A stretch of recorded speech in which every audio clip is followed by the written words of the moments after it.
सुप्रभात बच्चों। आज हम कक्षा 8 का व्याकरण पाठ्यक्रम में से सर्वनाम ए पाठ पढ़ेंगे।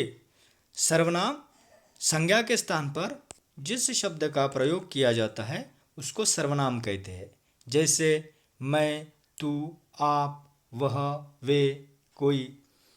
तो सर्वनाम सरल है, आपने कक्षा 6वीं एवं 7वीं में भी पढ़ा होगा। अब पढ़ते हैं सर्वनाम के भेद। तो सर्वनाम के भेद मतलब प्रकार। तो सर्वनाम के मुख्य रूप से 6 प्रकार है। पुरुषवाचक सर्वनाम, निजवाचक सर्वनाम, निश्चयवाचक सर्वनाम, अनिश्चयवाचक सर्वनाम, संबंधवाचक सर्वनाम, प्रश्नवाचक सर्वनाम। अब पहला प्रकार पढ़ते हैं पुरुषवाचक सर्वनाम। पुरुषवाचक सर्वनाम मतलब होता है जो सर्वनाम व्यक्ति के लिए प्रयोग होते हैं, मतलब व्यक्तिवाचक संज्ञा के स्थान पर। जैसा मैं, तुम, आप, वह, वे। ये स्त्री या पुरुष दोनों के लिए भी प्रयुक्त, क्योंकि यह व्यक्ति के लिए होते हैं, इसलिए इसे पुरुषवाचक सर्वनाम कहते हैं। लेकिन पुरुषवाचक सर्वनाम के भी 3 प्रकार है: उत्तम पुरुषवाचक, मध्यम पुरुषवाचक, अन्य पुरुषवाचक।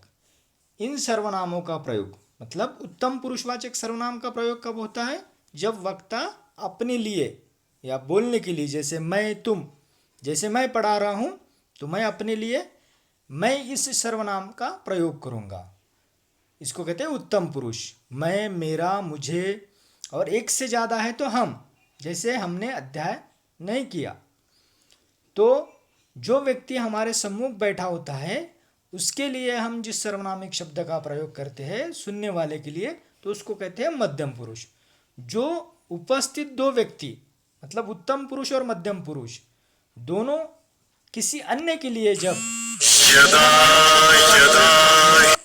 तब उसको कहते हैं अन्य पुरुषवाचक सर्वनाम। मतलब वह आज नहीं आया, उसने आज खाना नहीं खाया, इस तरह से। मतलब अन्य पुरुष मतलब वह, उसने, उसको, उसका, इन्होंने। अब ये हो गया पुरुषवाचक सर्वनाम। इसमें 3 प्रकार है: उत्तम पुरुष, मध्यम पुरुष और अन्य पुरुष। दूसरा प्रकार पढ़ते हैं निजवाचक सर्वनाम।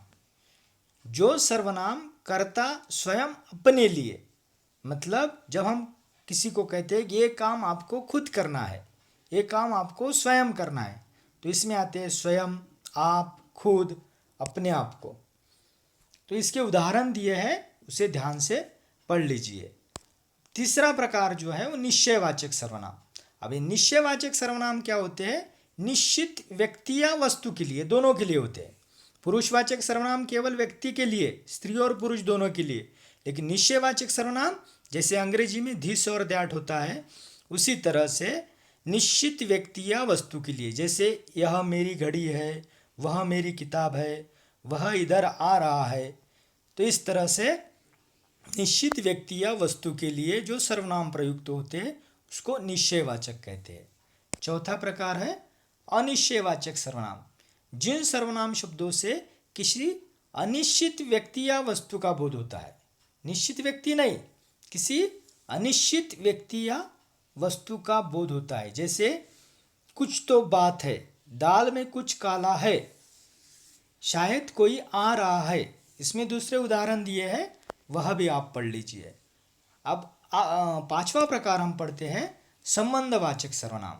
इतना महत्वपूर्ण नहीं है, लेकिन दो व्यक्ति के बीच, दो वस्तुओं के बीच, दो वाक्यों के बीच संबंध दर्शाने के लिए इस तरह के सर्वनाम का प्रयोग होता है। जैसा जो, तो, जहाँ, वहाँ, जैसा, वैसा। तो उसको कहते हैं, जैसे हम बताए, जो करेगा वही भरेगा, जो बोओगे वही काटोगे, जैसी करनी वैसी भरनी। तो संबंध दिखाने के लिए इन सर्वनामिक शब्दों का प्रयोग होता है। अंतिम प्रकार जो है बहुत सरल है, प्रश्नवाचक सर्वनाम। जैसा आपको विदित है, कौन, क्या, कब, कैसे, क्यों, ये शब्द प्रश्न करने के लिए प्रयुक्त होते हैं। तो जिन सर्वनाम शब्दों से प्रश्न किया जाता है, जैसे रमेश क्या खा रहा है, कमरे में कौन बैठा है, वह कल कहाँ गए थे, कौन आ रहा है, कहाँ जा रहे हो, अध्यापक क्या पढ़ा रहे हैं, कौन पढ़ा रहे हैं, तो क्यों, कौन, कहाँ, कैसे, इस तरह के शब्द प्रश्न करने के लिए प्रयुक्त होते हैं। मुझे लगता है आपको सर्वनाम की व्याख्या और सर्वनाम के प्रकार समझ लिए होंगे।